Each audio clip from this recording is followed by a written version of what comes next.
Okay, let us go with the lesson here back again. We studied till yesterday what was the real condition of the girl, Annie Frank, especially when she was with her parents completely blocked in one of the rooms. And what is she trying to explain regarding the diary, which she calls as the most beautiful friend of her life? And she's trying to express everything, especially in the diary, whatever things are happening in her life, they are to be completely inscribed in the diary. Now, other thing which she says, what is she trying to say? Listen it very carefully and try to understand the everything in a systematic way.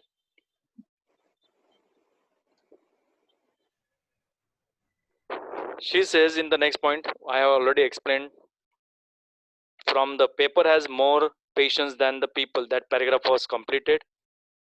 But at the end, she says, unless I should ever find a real friend, I will try to make my diary, which is having the stiff backed type of a cover. It will be one of my best friends and it probably won't make a bit of difference. और इससे कुछ फर्क नहीं पड़ेगा कि मुझे दोस्त मिलते हैं नहीं मिलते हैं या किसे मैं अपना अच्छा दोस्त मानूं, इससे कोई फर्क नहीं पड़ेगा, लेकिन फिलहाल तो मेरे लिए डायरी ही मेरी सबसे बेस्ट फ्रेंड है ना. Continue from the line now, page number 50. Now I am back to the point that prompted me to keep a diary in the first place. मैं वापस उस मुद्दे पर आती हूँ. She tells, and she is prompted, she is encouraged. Prompted means encourage. Okay, किसी का उत्साह बढ़ाना. और ऐसा कौन सा पॉइंट है that prompted, that encouraged me to keep a diary in the first place?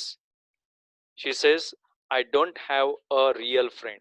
सच में बताओ तो मुझे बाकी लोगों की तरह फ्रेंडशिप करना आता नहीं था, या फिर मेरे पास उस वक्त, फिलहाल तो उस वक्त अच्छे दोस्त नहीं थे, एक अच्छा रियल फ्रेंड नहीं था, इसलिए डायरी मेरे लिए सबसे बेस्ट फ्रेंड थी. Then she continues to say that, let me put it more clearly. मुझे इस चीज को और ज्यादा क्लियर कर लेने दो. Since no one will believe that a 13-year-old girl is completely alone in the world. मुझे ये बात इसलिए क्लियर करनी पड़ रही है क्योंकि किसी को इस बात का यकीन नहीं होगा. Nobody in the world or nobody in the region will be able to believe that the girl who is just of 13 years old is completely alone right now in the world. अकेली पड़ गई है, उसके साथ उसके कोई दोस्त नहीं है. ठीक है, और उसके साथ उसके दोस्त न होने की वजह से उसे उसे अकेलापन महसूस हो रहा है. And I am not. लेकिन आगे वो तुरंत एक बात कहती है, कौन सी, वापस रिपीट करता हूँ. Let me put it more clearly, since no one will believe that a 13-year-old girl is completely alone in the world. किसी को यकीन तो नहीं होगा, लेकिन वो साफ सुथरे वर्ड्स में क्लियर करती है, लेकिन मैं ऐसा इस वक्त डायरी की वजह से अकेली पड़ गई थी, लेकिन अकेलेपन को वो अपने दोस्त यानी कि अपनी डायरी के साथ यस फील कर रही है. अपनी फ्रेंडशिप वो अपनी डायरी के साथ करने जा रही है, इसलिए अकेला जैसा मुझे महसूस नहीं हो रहा है. आई am not alone now. I have, again I repeat, diary she says is her best friend. So I am not alone. क्योंकि दुनिया को यही लगेगा, किसी को यकीन नहीं होगा कि 13 इयर्स की ओल्ड गर्ल चाइल्ड जो है वो पूरी तरह से अकेले पड़ गई है. एक्चुअली मैं अकेली थी, लेकिन फिलहाल तो उसको दोस्त मिल गया है, मुझे अकेला जैसा नहीं महसूस हो रहा है.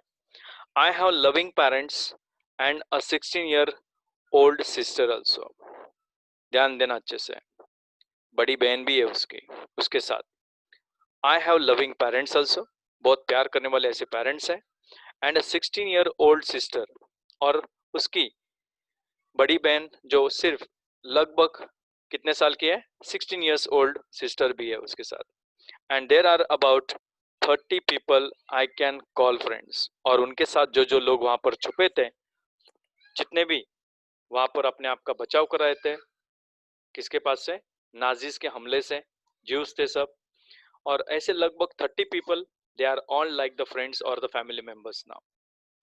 आई have a family, loving aunts and a good home. लगभग वो जो कमरा था जिसमें वो रह रहे थे, लगभग उनकी एक लविंग आंट्स भी वहां पर उसे मिल गई है, जो एक फैमिली की तरह है, फैमिली लविंग आंट्स है, and a good home also, और एक अच्छा घर भी बन गया है. Now no, on the surface, on the plain level, okay, at the basic level, she says, no, on the surface I seem to have everything. Plain level पर वो ये बता देती है कि भले मैं अकेले पड़ गई हूँ, हम लोग प्रॉब्लम से गुजर रहे थे, लेकिन इस वक्त मेरे पास सब कुछ था जैसे घर पे होता है. फिलहाल तो वही चीज मेरे लिए घर बन गया था, and I was trying to live with them except my one to true friend. बस एक चीज की कमी थी मुझे. कौन सी? एक सच्चा दोस्त अभी तक मुझे मिला नहीं था. इंसान के रूप में मुझे एक अच्छा ट्रू फ्रेंड नहीं मिल पा रहा था. All I think about when I am with friends is having a good time. और जब मैं हमेशा इन चीजों के बारे में सोचती हूँ, तो क्या सोचती है वो? कि जब उसे, ओके, दोस्तों के साथ रहना पड़ता है, या when I am with friends is having a good time, जब मुझे दोस्तों के साथ अपना वक्त गुजारने का मौका मिल रहा है, तो एक अच्छा वक्त, यही वो जो, जब सब लोग जो थे ना, वही उसके दोस्त है, वही सब कुछ उसकी फैमिली है, इनके साथ एक अच्छा वक्त बिताने को मिले, that is her expectation. Again I repeat that line, all I think about when I am with friends is having a good time. जब मैं अपने दोस्तों के साथ रहती हूँ या इन सबके साथ रह रही हूँ, at that time I am expecting a good time, specially to adjust myself and enjoy myself in that particular room only. I can't bring myself to talk about anything but ordinary everyday things. मैं किस चीज के बारे में कुछ भी दोहराना नहीं चाहती. I can't bring myself to talk about anything. मैं अपने आप को उस लेवल पर नहीं ले जाना चाहती कि जिसमें मैं किसी भी चीज के बारे में बड़बड़ करूं, या जो भी मेरे मन में आए वो मैं तुम्हें कहती जाऊं. मैं फिलहाल तो सिर्फ उन चीजों को छोड़ के सिर्फ ऑर्डिनरी हर दिन की जो चीजें हैं, ऑर्डिनरी चीजें जो हर दिन होती है, उनके बारे में बताना चाहूंगी. आगे, we don't seem to be able to, we, again I repeat, we don't seem to be able to get any closer. We means here she and her friends, or all these members who are there in that particular, yes, room. We don't seem to be able to get any closer. हम ज्यादा करके आमतौर पे इतने नजदीक नहीं आ पाते हैं, एंड दैट्स द प्रॉब्लम. और हम आमतौर पे जब नजदीक नहीं आ पाते हैं, तो यही सबसे बड़ी मेरी समस्या है. That is creating a great problem for me. Maybe it's my fault that we don't confide in each other. शायद ये मेरी ही गलती है, मेरा ही फॉल्ट है कि शायद हम एक दूसरे में कन्फाइड नहीं कर पाते. कन्फाइड करना, to tell personal things privately to a person that one trust. हम किसी ऐसे व्यक्ति को अपने जिंदगी के वो पहलू या वो प्राइवेट टाइप की या पर्सनल चीजें बताते हैं जो भरोसेमंद होता है, जिसके ऊपर विश्वास किया जा सकता है. शायद ऐसा कोई व्यक्ति अभी तक मुझे नहीं मिला है, या एक दूसरे को हम सब कुछ बता सके, ऐसा अभी तक मुझे कोई दोस्त नहीं मिल पाया है. और इसलिए मेरे लिए फिलहाल मेरी डायरी, जिसको मैं सब कुछ बता सकती हूँ, सब कुछ मैं उसमें लिख सकती हूँ, she is my best friend. In any case, that's just how things are.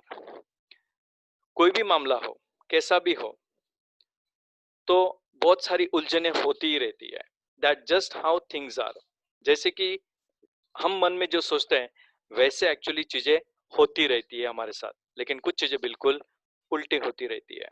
Again I repeat that line, in any case that's just how things are. कोई भी मामला ले लो, चीजें ऐसी ही होती है. हम जो सोचते हैं वो नहीं होता है, और जो नहीं सोचते वो हो जाता है. That is called as here, that's how just things are. And unfortunately, और बदनसीबी से, they are not liable to change. और बदनसीबी से ये चीजें हम बदलना चाहते हैं, लेकिन वो बदलती नहीं है. वो लायबल नहीं है, बदलने के लायक ही नहीं रहती है. वो वैसी की वैसी हमें भुगतनी होती है, जो उसे भुगतनी पड़ रही थी उस वक्त. This is why I have started the diary.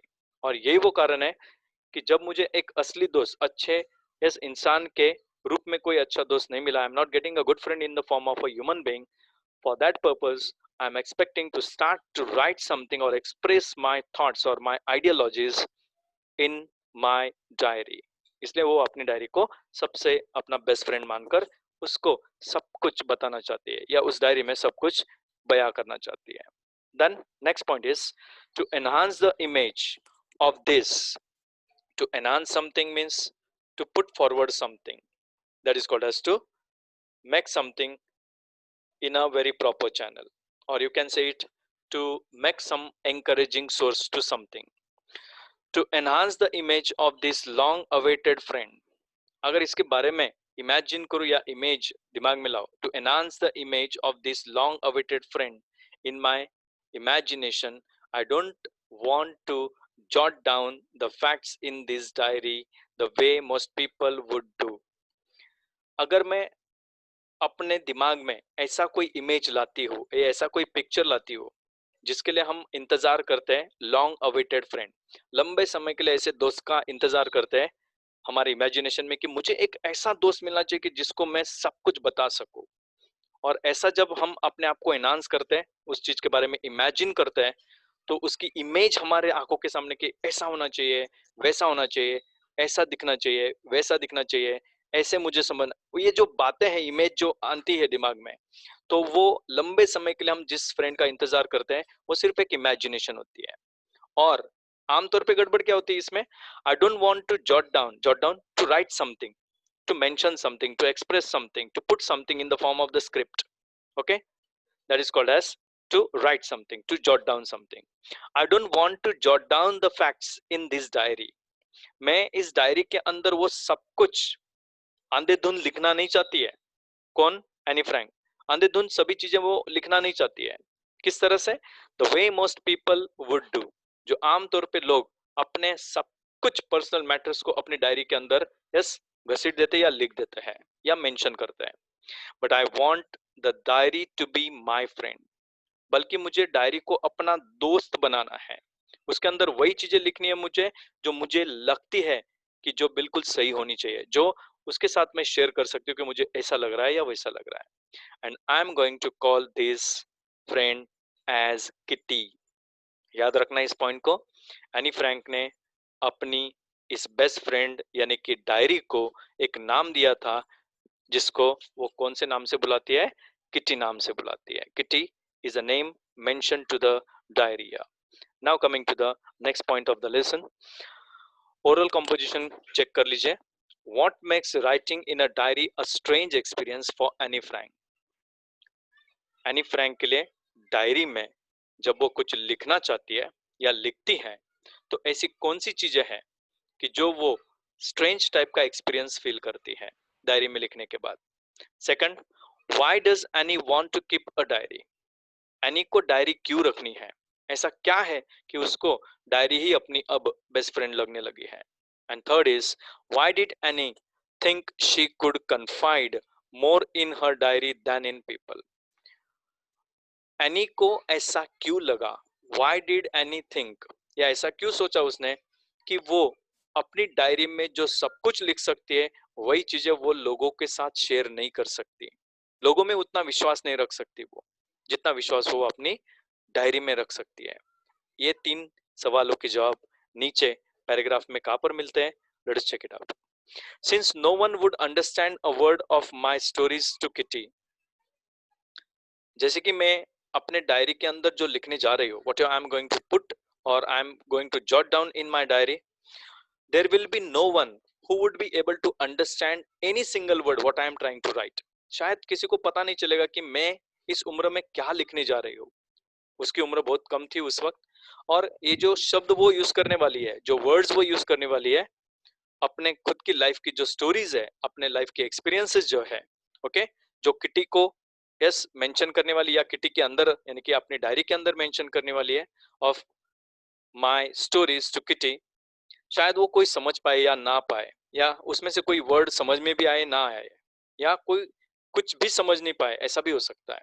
So she says, since no one would understand a word of my stories to Kitty, If I were to plunge or plung right in, if I were to plung right in, plung means to go into, मैं किसी चीज में एकदम खो जाने वाली हूँ, उस डायरी के अंदर अपना सब कुछ मेंशन करने वाली हूँ जो मुझे सही लगता है, तो शायद मेरे विचार किसी को ध्यान में आए ना आए। तो वो आगे क्या कहते हैं, इफ आई वर टू, अगर ऐसा होता तो, अगर मैं पूरी तरह से उसमें सब कुछ वैसा लिख दूं जैसा मेरे मन में आ रहा है तो की बात है। I would better provide a brief sketch of my life, इसलिए मैं क्या करना चाहती हूँ, शायद कंफ्यूजन ना हो किसी को, इसलिए मैं अपने लाइफ के अंदर का जो स्केच है, ब्रीफ स्केच जो है मेरी जिंदगी का, उसको मैं इस डायरी के अंदर लिखना शुरू करूंगी। Much as I dislike doing so, भले ही मुझे ऐसा करना पसंद नहीं है, काफी नफरत करती है ऐसा करने से वो, सिस्टमेटिकली ये दिन ये हुआ, वो दिन ये हुआ, मैं इस फ्रेंड को इस तारीख को मिली, ये सब कुछ लिखने में उसे बड़ी, यस, दिलचस्पी तो है नहीं, लेकिन फिर भी वो ऐसा करने पर मजबूर है ना। Coming to the next point, my father the most adorable father, who is said as adorable, a person who loves someone very much, उसके पापा सबसे ज्यादा प्यार करने वालों में से एक, ठीक है, फैमिली में सबसे ज्यादा प्यार उन बच्चों को खास करके पापा से यस मिलता था, उसे लगता है ऐसा, क्योंकि हम आमतौर पे बच्चों को पूछते हैं तुम्हें मॉम या डैड कौन कौन पसंद है, लेकिन उसने इधर क्लियर मेंशन कर दिया है मम्मी भी अच्छी है, लेकिन शायद पापा बहुत तकलीफ में से जा रहे हैं और वो सब कुछ एडजस्ट कर लेते हैं। My father the most lovable father I have ever seen, मैंने आज तक शायद ऐसे डैड को कभी नहीं देखा। I have never seen such kind of a character in my whole life. Didn't marry my mother until he was 36, इस बात को थोड़ा सा ध्यान में लेना, उन्होंने एनी फ्रैंक की मदर से यस जब तक वो 36 के नहीं थे तब तक शादी नहीं की थी उन्होंने, उन्होंने बाद में शादी की, मतलब 36 के हो गए, काफी एजेड हो गए थे, तब शायद उन्होंने शादी की थी। किसके साथ, एनी के मदर के साथ, ध्यान देना, क्लियर, बाद में मतलब शादी भाषा में उन्होंने लेट शादी की थी और उसके बाद शायद इन दो बच्चों का जन्म हुआ और आज वो बच्ची अपने लाइफ के बारे में मेंशन कर रही है। So what is she trying to say, my father didn't marry my mother until he was 36, जब तक वो 36 के नहीं थे तब तक उनकी शादी नहीं हुई थी, एंड शी वॉज 25, और उसकी मदर की उम्र उस वक्त 25 की थी, मतलब लगभग 10-11 साल का दोनों के बीच में डिफरेंस था। माई सिस्टर मार्गॉट और मैरगट, ओके, उसकी सिस्टर जो उससे बड़ी है जिसका नाम मैरगोट है, was born in Frankfurt in Germany, ये बात थोड़ी सी दिमाग में फिट करना, सबको बोल के रखता हो, बाद में आप डेट्स पूछेंगे सर वो बड़ी थी, ये छोटी थी, ये छोटी थी, बड़ी थी, कंफ्यूज मत होना, क्लियर। 1926 में मैरगॉट का जन्म फ्रैंकफर्ट नाम के शहर में जो जर्मनी के कंट्री में यस मिल पाया जाता है, ये फ्रैंकफर्ट नाम का उस सिटी के अंदर उसकी बड़ी बहन का जन्म हुआ था। Now where was she herself born, Anne Frank का जन्म कहाँ हुआ था, I was born on 12th June, okay, 12th June 1929, 26 के बाद 27 एक साल, 28 2 साल, 29 3 साल, सिंपल एंड सोबर, शायद कैलकुलेशन करने की जरूरत नहीं है, that who is elder and who is yes younger one, इनमें से younger कौन है और इनमें से elder कौन है, clear, these are the important factors which are you to remember, actually you need to remember them very properly, clear। 1929 और उसकी बड़ी बहन 1926। I lived in Frankfurt until, वो फ्रैंकफर्ट नाम के उस शहर में कब तक थी, उसका भी जन्म फ्रैंकफर्ट में हुआ है कि नहीं वो मेंशन नहीं किया, लेकिन ओके उसका जन्म कौन सी तारीख को हुआ है ये मेंशन किया है। अब आगे जब वो बोलती है फ्रैंकफर्ट में मैं तब तक थी until I was 4, मतलब उसका जन्म भी शायद उधर हुआ होगा, ओके अंदाज लगाते हैं हम लोग, क्योंकि मेंशन अभी तक मेंशन नहीं किया है, सिर्फ अंदाज लगा सकते हैं कि उधर ही हुआ होगा, क्योंकि वो 4 साल तक उधर ही थी, फ्रैंकफर्ट में ही थी अपने फैमिली के साथ। माय फादर इमिग्रेटेड मूव्ड और to move from one place to another place, clear, किसी जगह पर माइग्रेट होना और इमिग्रेट होना बहुत फर्क है, ध्यान रखना, माइग्रेट में और इमिग्रेशन में, इनमें से एक परमानेंटली आप किसी जगह पर वहां पर स्थायिक हो जाते हैं, और इनमें से एक इमिग्रेट होना, कुछ समय के लिए आप यहाँ से वहां चले जाते हो, फिर आपको वापस आना है तो आ सकते हो।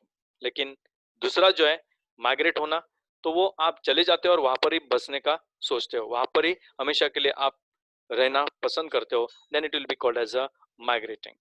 ना, what did her father do? My father immigrated to Holland. कहाँ चले गए उसके पापा? हॉलैंड में चले गए in 1933। Clear? My mother Edith Hollander Frank, उसकी मदर का नाम एडिथ होलैंडर, ओके, फ्रैंक ये उसके मम्मी का सरनेम के साथ पूरा नाम है।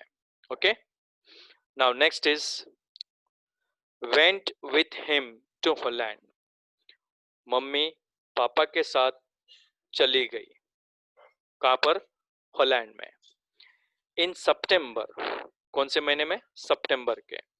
while Margot and I were sent to Aachen, हम दोनों बहनों को एचेन नाम के शहर में भेज दिया गया। Clear? To stay with our grandmother, और हम वहां पर अपने दादी के साथ रहते थे। अब यहाँ पर दादी या नानी है वो मेंशन नहीं किया है। Clear?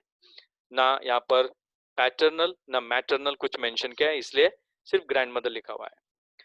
Margot went to Holland इन दिसंबर, फिर बाद में सितंबर, अक्टूबर, नवंबर, दिसंबर 4 महीने हो गए, फिर दिसंबर में मेरी बहन, बड़ी बहन मार्गोट भी वहां पर चली गई हॉलैंड में पापा मम्मी के साथ। And I followed in February, और 2 महीने बीत गए, और ऐसे देखते देखते 6 महीने के बाद एनी फ्रैंक वापस अपने मॉम डैड के साथ एक साथ में यस हॉलैंड में वापस चली गई। When I was plunked down on the table, plunked down, an informal word, put down in a casual way, किसी को उठाकर किसी जगह पर बिठाना या रखना, रखना तो नहीं बोल सकते, जिंदा है ना इसलिए, वो कोई चीज थोड़ी ना है। When I was plunked down on the table, जब मुझे उस दिन टेबल पर बिठाया गया, तो उस दिन मेरा क्या था? As a birthday present for Margot। अब उस दिन क्या था? मैरगोट का बर्थडे था, और बर्थडे के तौर पर उसके पापा ने उसे अपनी बड़ी बहन को, ओके, जैसे छोटी बहन गिफ्ट में दे दी, लो तेरी छोटी बहन आ गई, ये तेरे लिए गिफ्ट लेकर आया हूं मैं, ऐसा पापा ने टेबल पर बिठाकर उनकी बड़ी बेटी को गिफ्ट दिया। और गिफ्ट क्या दिया बर्थडे के दिन? छोटी बहन को दे दिया, लो अभी इसको संभालो। I hope you have got the point very clearly. I started right away at the Montessori Nursery School।